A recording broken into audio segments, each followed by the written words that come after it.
اس میں ہے ان الشرک لظلم عظیم، بے شک شرک بہت بڑا ظلم ہے۔ کس پر ظلم ہے؟ اپنے آپ پر ظلم ہے۔ کیوں؟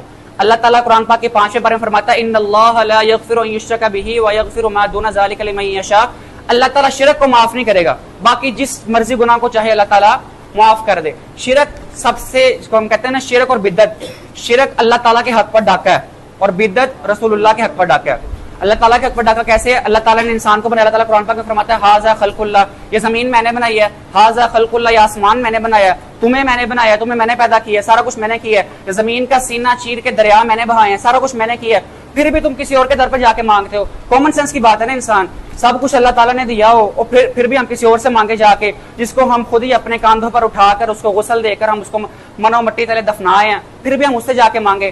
مشرک کی آپ نے سنا مت ماری ہوتی ہے، مطلب مشرک کوئی قیامت، سورہ فرقان میں ہم نے پڑھا کہ شرک کے لیے کوئی دلیل نہیں ہے، قیامت کا دن مشرک کہے گا اللہ جی اگر آپ چاہتے، یعنی اللہ تعالیٰ پر نام لگا دے گا۔ سورۃ الاعراف میں آتا ہے مشرک کہے گا اللہ جی اگر آپ چاہتے تو ہم ایسا نہ کرتے۔